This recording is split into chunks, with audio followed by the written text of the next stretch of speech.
우리가 세상에서 특별히 너희에 대하여 하나님의 거룩함과 진실함으로 행하되 육체의 지혜로 하지 아니하고 하나님의 은혜로 행함은 우리 양심이 증언하는 바니 이것이 우리의 자랑이라. 오직 너희가 읽고 아는 것 외에 우리가 다른 것을 쓰지 아니하노니 너희가 완전히 알기를 내가 바라는 것은 너희가 우리를 부분적으로 알았으나 우리 주 예수의 날에는 너희가 우리의 자랑이 되고 우리가 너희의 자랑이 되는 그것이라. 내가 이 확신을 가지고 너희로 2번 은혜를 얻게 하기 위하여 먼저 너희에게 이르렀다가 너희를 지나 마게도냐로 갔다가 다시 마게도냐에서 너희에게 가서 너희의 도움으로 유대로 가기를 계획하였으니 이렇게 계획할 때에 어찌 경솔히 하였으리요. 혹 계획하기를 육체를 따라 계획하며 예 하면서 아니라 하는 일이 내게 있겠느냐. 하나님은 미쁘시니라. 우리가 너희에게 한 말은 예하고 아니라 함이 없노라. 우리 곧 나와 실루아노와 디모데로 말미암아 너희 가운데 전파된 하나님의 아들 예수 그리스도는 예하고 아니라 함이 되지 아니하였으니 그에게는 예만 되었느니라. 하나님의 약속은 얼마든지 그리스도 안에서 예가 되니 그런즉 그런 말미암아 우리가 아멘 하여 하나님께 영광을 돌리게 되려니라. 우리를 너희와 함께 그리스도 안에서 굳건하게 하시고 우리에게 기름을 부으신 이는 하나님이시니 그가 또한 우리에게 인치시고 보증으로 우리 마음에 성령을 주셨느니라. 아멘.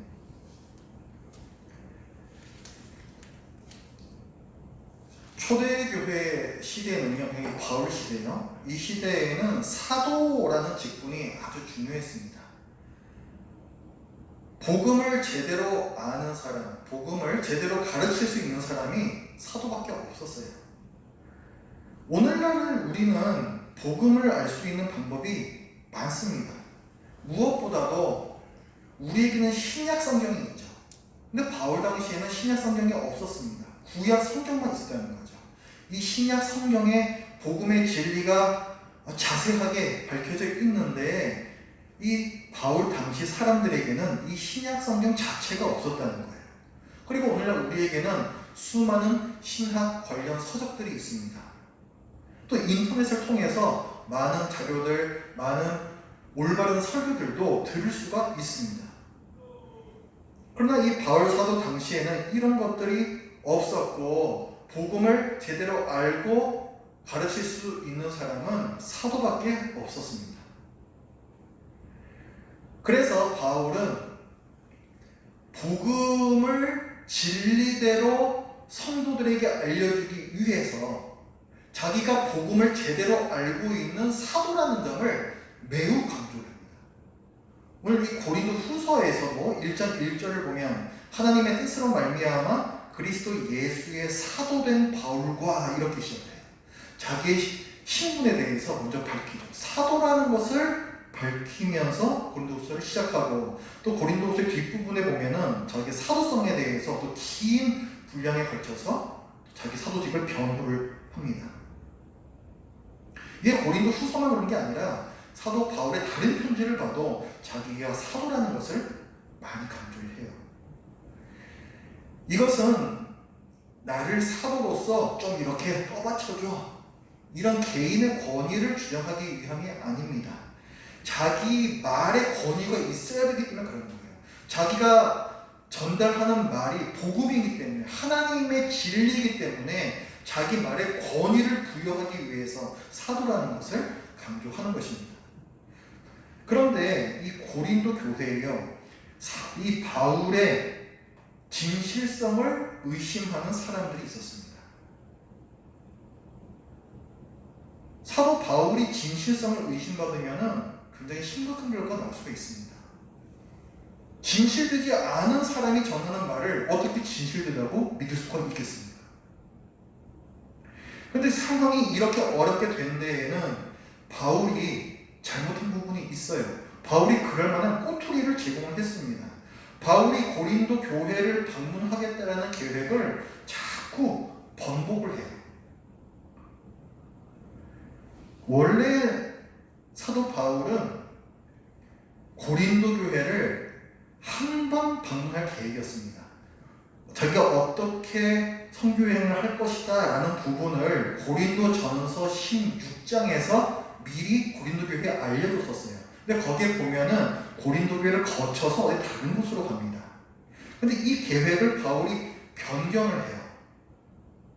오늘 본문의 15절부터 말씀을 보면요, 내가 이 확신을 가지고 너희로 2번 은혜를 얻게 하기 위하여 먼저 너희에게 이르렀다가 너희를 지나 마게도냐로 갔다가 다시 마게도냐에서 너희에게로 가서, 이런 말이 나오죠. 그러니까 사도 바울이 고린도에 갔다가 마게도냐에 갔다가 거기서 다시 고린도 교회로 왔다가 그 다음에 유대로 갈 것을 계획을 바꿨다는 거예요.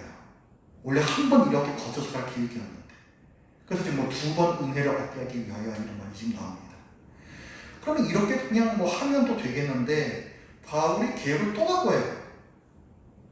고린도에 한 번 들른 다음에 마게도냐로 갔는데 거기에서 다시 고린도로 오지 않고 딴 데로 가버립니다.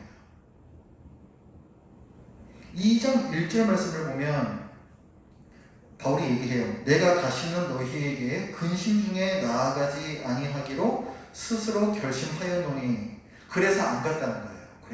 그래서 2번째 방문을 하지 않았다고 말하고 있습니다. 즉 바울이 고린도 교회를 방문하겠다라는 이 약속을 2번이나 바꾸었습니다. 이렇다 보니까 고린도 교인들이 보기에 바울은 계획을 자주 바꾸고 약속을 쉽게 하고 쉽게 어기는 믿을 수 없는 사람으로 비추었습니다. 게다가 사도 바울 이 당시 또 이 지역은요, 환대 문화였습니다. 손님이 오시면 극진히 대접하는 환대 문화였어요. 또 한편 만약에 어떤 손님이 방문하기로 했었는데 그 약속을 지키지 않으면 그것은 상대방에게 대단한 결례가 되었습니다. 우리가 성경을 읽으면서 주의할 것은요, 성경의 인물들이 완전한 사람들이 아니라는 거예요. 예를 들어서 우리 믿음의 조상 쭉 올라가면 아브라함 나오지 않습니까? 근데 이 믿음의 조상 아브라함도 좀 불완전한 사람이었습니다. 성경에 나오는 그 한 예가 어디 다른 땅에 갔는데 거기에서 그 땅 원주민들이 자기를 죽일까봐 자기 아내 사라를 자기 누이동생이라고 속이잖아요. 그래서 아내를 빼앗기죠. 이 거짓말 때문에 하나님께서 아브라함에게 주셨던 약속, 내가 너와 사라 사이에서 후손을 통해 큰 민족을 세우리라, 이 약속이 깨질 뻔했습니다. 그만큼 아브라함은 불완전한 사람이었다, 이런 성경은 말씀을 하고 있어요. 신약 성경을 보면서도 우리는 성경에 나오는 등장 인물들은 항상 불완전하다라는 것을 염두에 둬야 됩니다. 성경에 나오는 완전한 사람은 오직 예수님밖에 없어요. 바울 역시 완전 무결한 사람이 아닙니다. 고린도 후서를 우리가 이렇게 읽으면서 빠지기 쉬운 생각, 우리가 무의식 중에 하는 생각이 뭐냐면, 사도 바울은 사도잖아요. 그러니까 이 바울의 말과 행동과 결정은 다 옳고, 이 고린도 교회의 성도들은 아직 신앙이 어리잖아요. 그러니까 이 사람들은 아직 미성숙해서 늘 잘못을 저지른다라는 편견입니다. 그러니까 우리가 이렇게 본문을 보면서 누구는 늘 잘하고 누구는 늘 잘 못하고, 이런 잘못된 잣대를 가지고 성경을 읽으면 안 됩니다. 오늘 이 본문의 상황에서 우리는 바울과 고린도 교인들을 어떻게 봐야 될까요? 바울은 사도니까, 아는 게 많으니까, 또 기도 많이 하는 사람이니까 그는 잘못한 게 없고, 이 미성숙한 고린도 교인들이 바울의 진실성을 의심하는 게 잘못이야. 이렇게 단정하고 이 본을 봐야 되겠습니까? 아니죠. 성경에서는 말씀합니다. 많이 알고 성숙한 사람일수록 겸손해야 한다. 말씀드려요. 바울은 고린도 방문 계획을 상대방과 전혀 상의한 것도 없이 2번이나 변경을 했습니다. 그리고 아무 말 없이 2번째 방문 약속을 취소해버렸습니다. 당시 문화에서 큰 결례를 범했어요. 우리는 고린도 교인들이 바울 때문에 마음 상하고 그의 진실성을 의심할 수밖에 없었겠구나, 이렇게 이해를 해야 됩니다. 바울 사도도 그걸 알았어요. 자기가 잘못한 걸 알았어요. 그리고 지금이 얼마나 심각한 상황인지 깨달았습니다. 정말 심각하죠. 자기의 진실성이 의심받으면 자기가 전한 복음도 의심받기 때문에. 그래서 바울은 자기의 진실성을 변호해요. 해명합니다. 왜 그럴 수밖에 없었는가. 그 이제 12절 이제 나오는 말씀이에요. 우리가 세상에서 특별히 너희에 대하여 하나님의 거룩함과 진실함으로 행하되 육체의 지혜로 하지 아니하고 하나님의 은혜로 행함은 우리 양심이 증언하는 바다. 내가 정말 내 양심대로 말하는데 내가 세상의 지혜대로 판단하고 행하고 그런 게 아니다. 하나님께서 보시기에 거룩하고 진실됨으로 또 하나님의 은혜를 의지하면서 그렇게 내가 늘 행해왔다 얘기를 해요.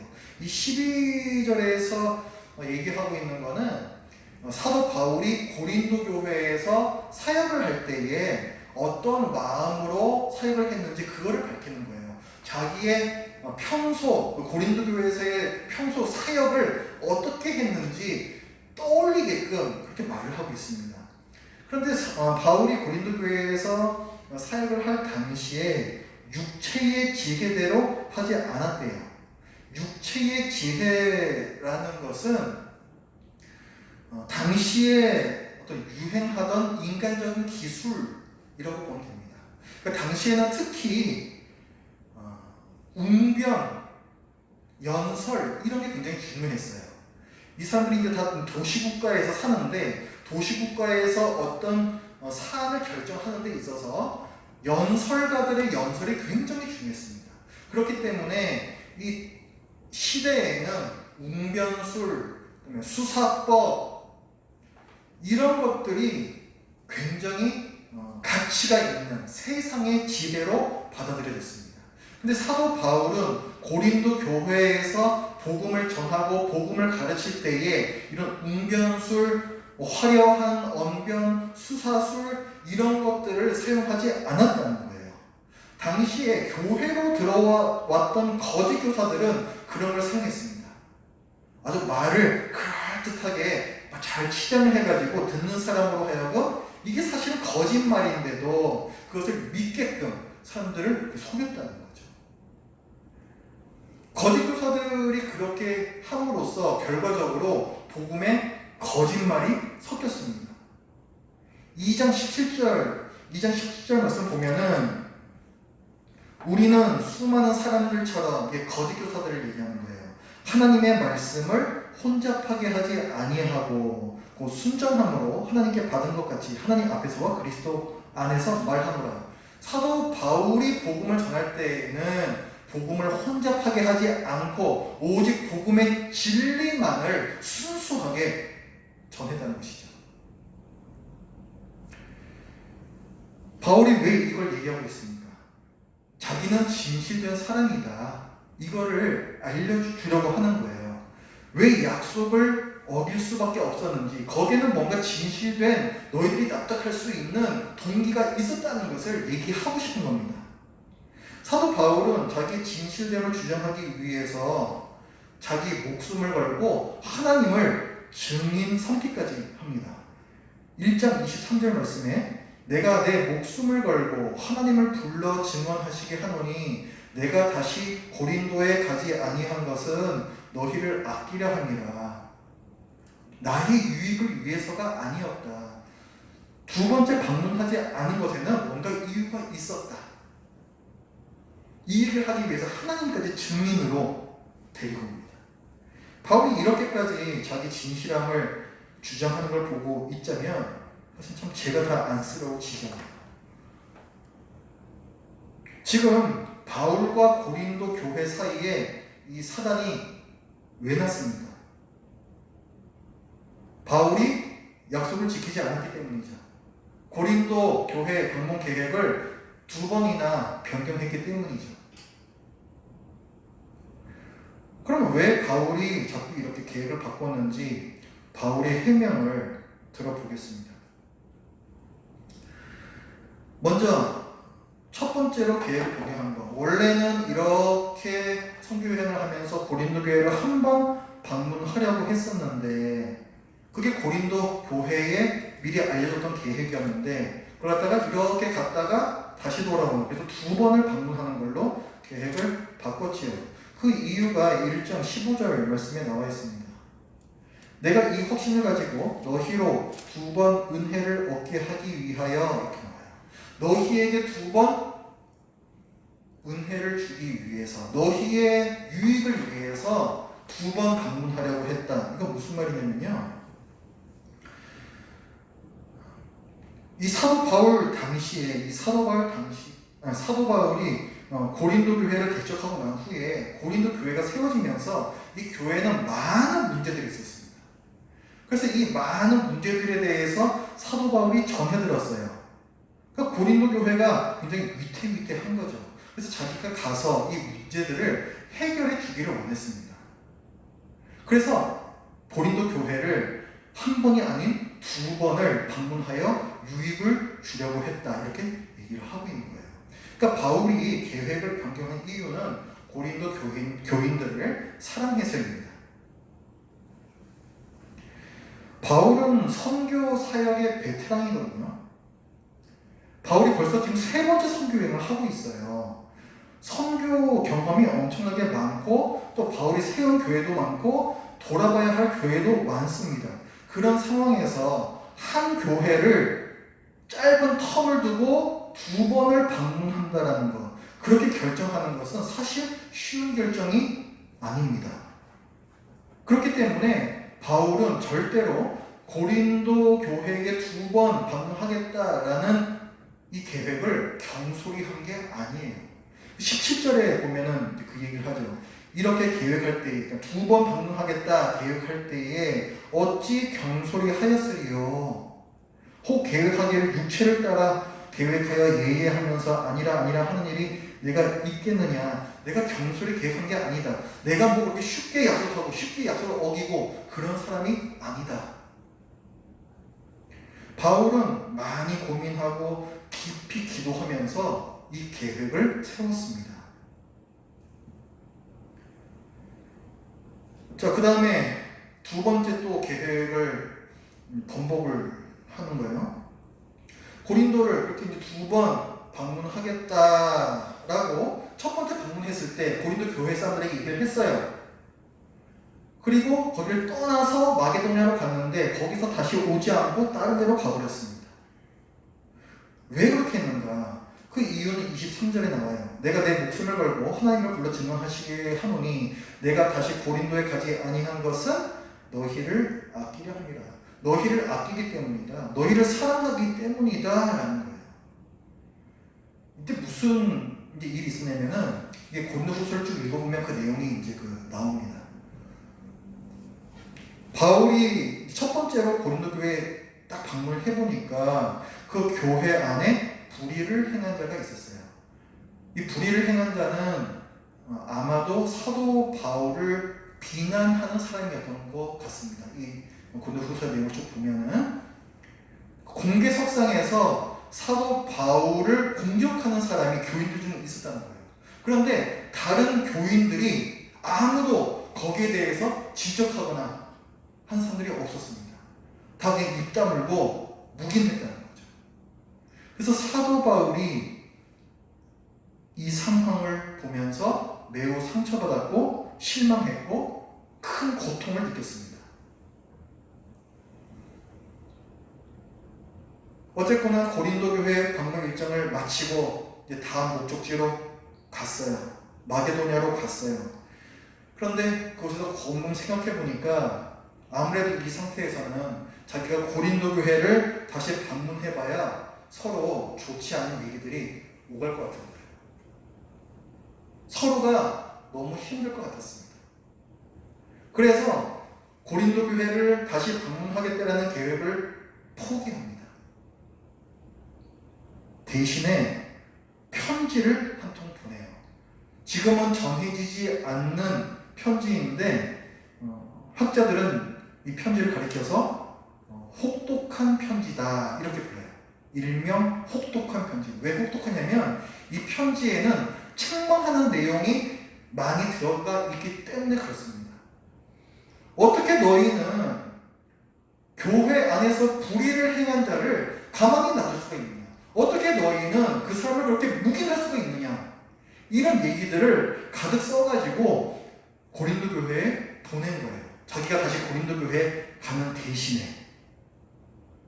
그게 이제 2장 1절부터 보면은 내가 다시는 너희에게 근심 중에 나아가지 아니하기로 스스로 결심하였노니 재방문 계획을 포기한 거죠. 그 밑에 3절부터 또 보면 내가 이같이 쓴 것은 이렇게 나오죠.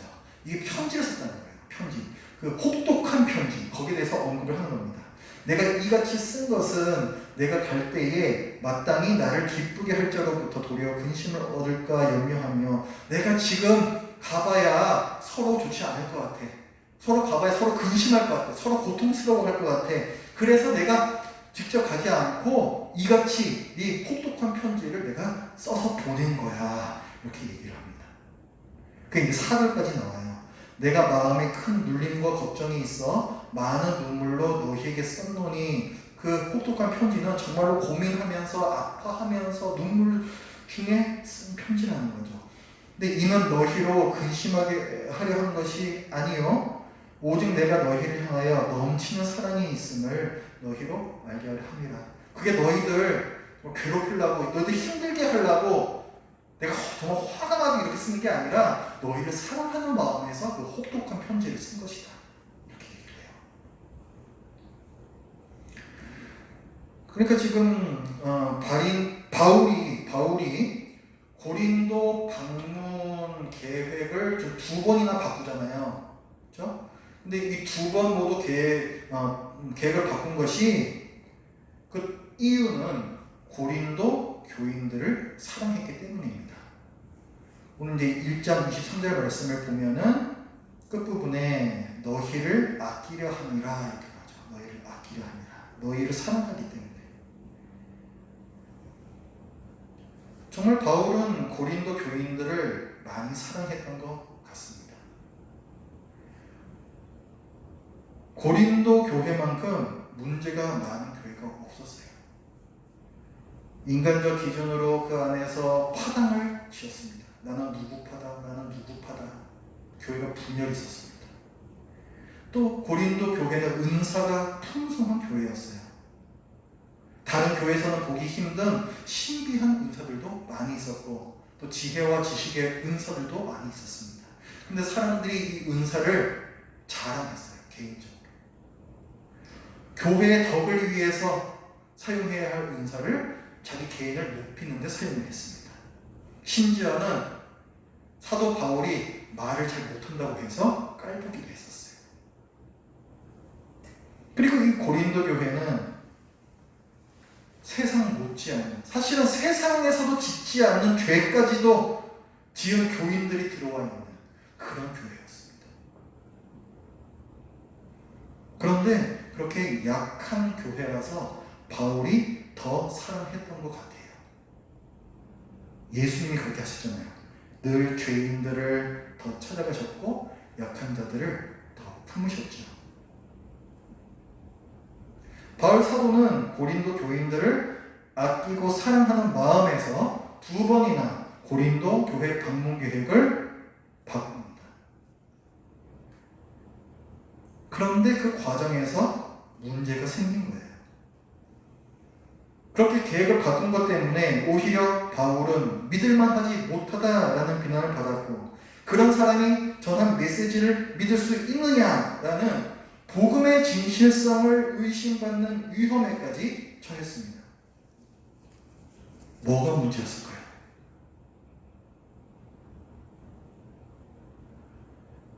무례함이 문제입니다. 바울 사도는 고린도 교인들을 사랑했지만 무례했어요. 당사자들과 상의도 없이 그곳에 방문하겠다라는 계획을 2번이나 번복했습니다.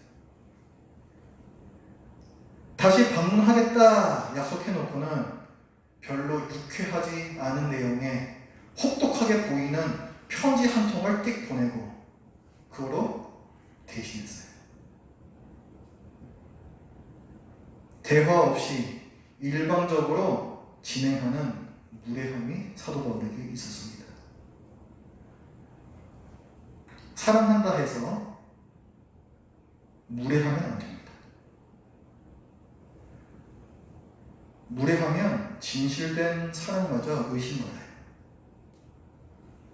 지금 이 무례함 때문에 사도 바울이 치러야 할 대가가 어마어마합니다. 자기의 진실됨을 해명하고 상대방과의 무너진 신뢰를 회복하는 과정은 자기 목숨을 걸고 하나님을 증인 세워야 할 정도로 그렇게 힘들어요. 교회가 하나됨에 있어서 이 무례함이라는 것은 대단히 치명적입니다.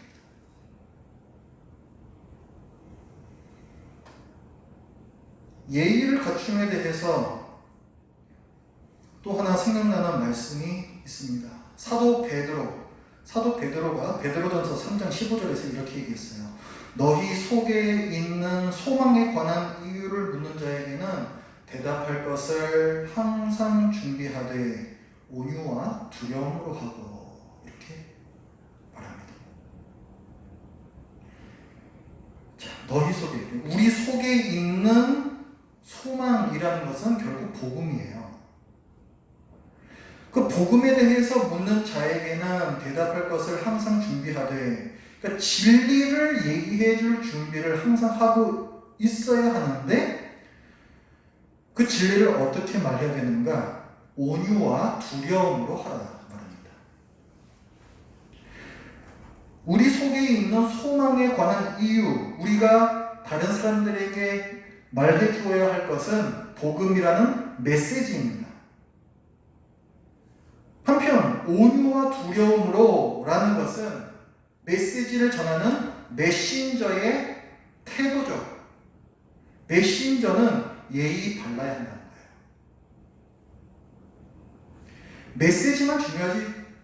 메시지만 중요한 것이 아닙니다.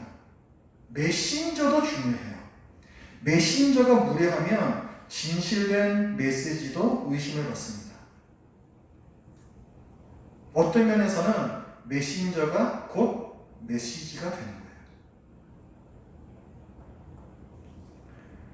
베드로 사도가 교회 밖에 있는 사람들, 그러니까 복음을 모르는 불신자들을 대하는 신자의 예의를 교훈했다면,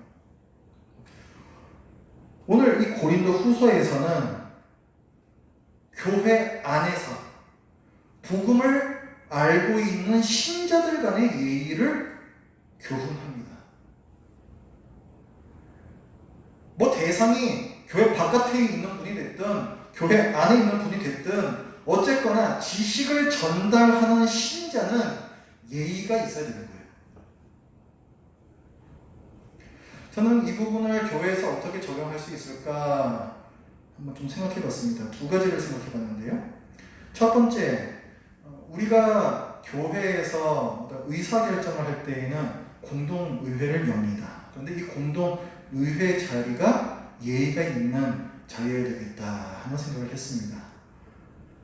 공동의회는 어떤 안건을 놓고 서로 얘기를 하고 또 결정을 하는 자리죠. 그런데 이 해당 어떤 안건 하나하나에 대해서 사람들마다 이해의 수준이 다 다를 수밖에 없습니다. 뭐 어느 회의나 다 그런 거죠.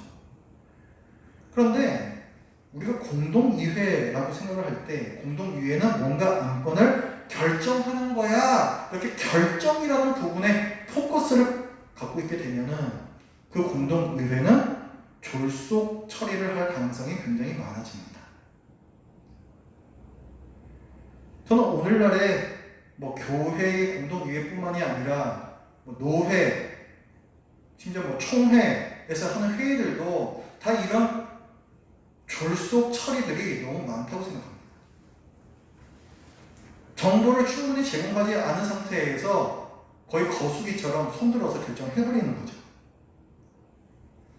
우리가 기억을 해야 될 것은 공동의회는 빨리 결정을 내리는 자리가 아니라 함께 이해하기 위한 자리라는 사실이에요. 이해의 수준이 함께 끌어올려진 상태에서 함께 결정을 할 때에 좋은 결정이 가능합니다. 이게 되지 않으면 사실 공동의회 할 필요 없습니다. 독재만도 못해요. 그 문제에 대해서 오래 고민하고 오래 기도했던 누군가가 그냥 자기가 결정해버리는 거, 차라리 그게 나을 수도 있습니다. 근데 우리가 공동의회를 이 성경의 원리에 따라서 하는 이유는 서로 간의 공감과 이해를 교회가 매우 중요하게 여기기 때문에 그런 거예요. 따라서 어떤 안건에 대해 많이 알고 많이 고민한 사람일수록 끈기를 가지고 예의를 갖추어 말함으로써 내가 말하는 바, 주장하는 바에 진실됨과 사랑이 가려지지 않도록 그렇게 해야 합니다.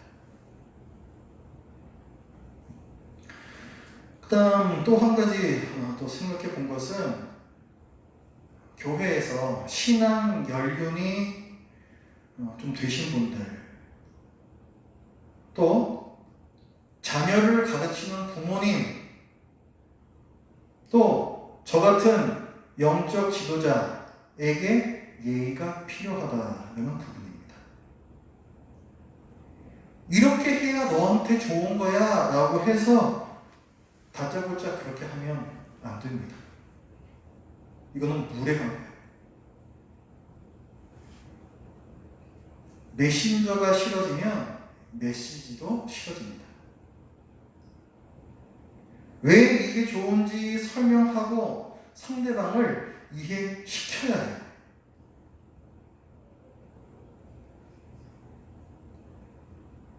저도 잘 안 되었던 부분이기도 합니다.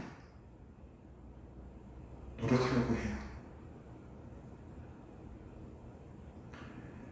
사랑하고 아끼는 만큼 예의를 갖춰주십시오. 그렇게 할 때에 믿음의 가정이, 그리고 교회가, 이 신앙 공동체가 아름답게 사랑 안에서, 진실 안에서 단단하게 자랄 수 있습니다.